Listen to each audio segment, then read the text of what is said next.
Hey guys, welcome back to the channel. My name is Ifeanyi Okoro and I'm here with another makeup tutorial for you. I'm going to do an eyeshadow and a brow tutorial for you. So I'm starting off with an eyeshadow base. For your makeup or your eyeshadow to come out very nice, or for your eyeshadow to pop, you actually need an eyeshadow base, and this one I'm using is from Cindy's Creation. So I just applied it on the eyelid and I'm just going into dab it and apply it well. So you need it to be blended before you go into eyeshadow. It has to be very smooth. If not, your eyeshadow is going to crease. So that's what I'm doing for the both eyes. Then I went in to start my transition shade with a powder. So I'm just using this on the crease. So I started with the powder I used for a nose contour. As you can see, I just went in with that to sweep around that side for the transition. So that's what I am doing at the moment. I'm just going in to build that in a beautiful process. So that's what I'm doing at the moment. I'm doing that for the other eyes as well. So before you start off any eyeshadow, you have to do like a transition on the eyes so that it's not going to come out in a harsh way. Your eyeshadow has to blend with the skin as well. You could either start with the eyeshadow, but there has to be a transition. If not, the eyeshadow is going to be too harsh on the skin and they're not going to blend with the skin work. So because you have to blend in every step of makeup. Makeup has to be blended. It has to be blended. It has to look real, in as much as it's not real. So to start off my eyeshadow, I'm going in with this Annie's Beauty Meets the Browns eyeshadow, and eyeshadow is a buildable process. I'm going in with that lighter brown I just touched now for the coverage I want. I'm starting off with this light brown, then I'm going to go in with like a deeper brown. So the motion I'm using right now is like a sweeping motion. Then I moved to a darker brown. Now I'm using this to build the outer corners of the crease. So I want the crease to be as detailed, but not as darker as the initial powder I used. So I used Fenty 440 for the transition, but now I am going to deepen the crease with the eyeshadow Meets the Browns palette, and I'm using that to. Now, if you see what I'm doing, I'm dragging the eyeshadow upwards at the outer corner. That's this corner we do wing liner. I'm just doing that to elongate and to uplift the eyes. So when you do that, you are going to uplift and take the eyes in an upright dimension. So that's what I'm doing at the moment.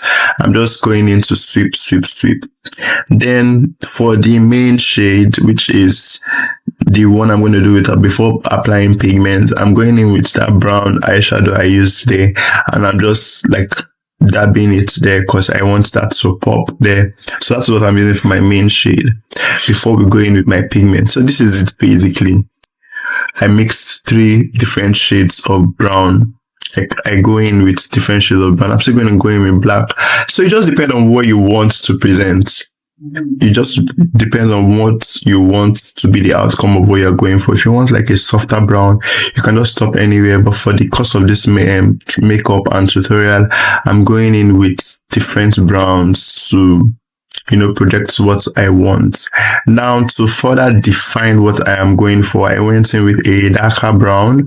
That's dark brown that I'm using right now. I'm just using that to define the crease and to define the wing part of the eyeshadow. Right about now, I'm applying my pigment glue. This pigment glue is from NYX pigment glue. That's what I'm using right now for the eyeshadow. Before you apply pigment, you have to use a pigment glue so that the eyeshadow is going to stick. Then I'm using different pigments from Y Glam on that eye space. So that's what I'm doing at the moment. I'm just placing it. I'm trying to be careful while placing it. So I'm using different pigment shades, hence why I am taking my time to place them well. So I'm not placing it all over the place. I'm just placing it at the exact points where I want it to be, so that it's not going to be all over the place. And I'm being careful so that the pigment is not going to just pour on the body, not on the body, on the face. So you have to be very careful while doing this process. When you pick it from the pan you're picking it from, you have to like dust the excess out of the brush, and you go in. Then you use a dabbing motion, a very careful dabbing motion, to place the pigment. As you can see, the pigment is not over the place, it's just where I want it to be. As you can see, that's what I am doing. Then when I am done with this, I'm going to go in with my index finger to press the pigment down to that eye space, because as you can see what I'm doing now. The reason for this is to make sure the pigment does not move, and it's going to give this metallic feel. So when she raises up her eyelid, it's not going to smear on the transition. So that is all of the reason. And another reason is to give it a metallic look. Then I further went in to blend with browns the pigment and the places that pigment are not.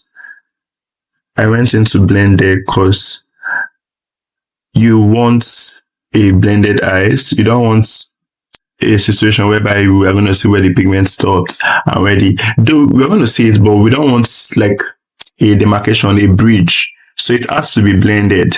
Hence why I'm going in with a brown and a black to further define that area. Now to line the waterline, I'm going in with a black gel liner. I think this gel liner is from Taylor Cosmetics, and I'm using that for the waterline. Then I went in with a small brush to smudge that waterline, because I wanted it to give this very detailed dark illusion. So that's what I'm doing at the moment. I went in with that to blend. So when I apply it, I'm going to go in with that tiny brush. For you to achieve what I'm doing right now to smudge this, you need a more precise brush to do this, a small precise brush to do that step. Then I went in with my mascara on the lashes. I'm doing the top lashes, then I'm going to do for the other part of the lashes as well. Then we went in to do brows. So I'm using this brown pencil from Marbrook brown brow pencil in the shade brown. So I just started with the bottom parts of our brows. So before you do your brows, you have to follow the hairline of your client or the model, because you cannot just determine what you want to do for your clients especially. You have to ask them how they like their brows. If they want a very detailed brows, then if they tell you do whatever you wish, then you do whatever you wish. But for the sake of this tutorial, I followed the hairlines on the brows. Then I just went in with pen. So for the bottom parts, I outlined it. Then I did the top. Then I'm just filling in with the pencil right now. I did same for the other eyes. I just went in with the pencil underneath the brows, at the top of the brows. Then I went in to fill the brows with the pencil. If you want your brows to be as light as this, you have to be very gentle. The precision should not be too much. You have to be light-handed in using the pencil. If not, the brows are going to be very dark. So if you want it to be as soft as this, you have to be very light-handed when you are drawing your strokes. You draw your strokes and you make sure you do not shade. When you shade means you are using too much force to do the brows. So I'm just highlighting the brows right now with a concealer not too light for highlighting the brows. You can see that the concealer is not too bright. I feel like that's a mistake we do as makeup artists, and we use a very light concealer that is not going to look too bright. But for you to achieve something as beautiful as this, just going with a concealer that is not too bright to achieve this process. This is what I am doing at the moment. Then I did the top of the brows, and I went in with a small brush to blend the concealer and the crease. So you have to marry every process you do. You have to marry it together by blending. Blending is key in makeup. You have to blend in makeup. I hope this tutorial was explanatory.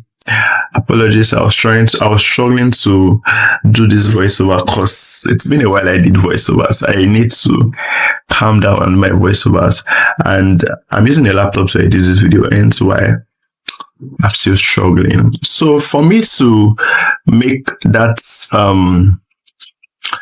the eyeshadow, for us to give that lifted illusion and for us to give that crisp line at the outer corner, I went in with my powder eyeshadow to bring this shade 02 to give that crisp and uplifted illusion underneath the eyes. So this is how they do. Whatever you see, that when you see that the eyeshadow is lifted like this, we use just powder. Some people use concealer, but the best way to be able to blend and the most easiest way is what I just showed you.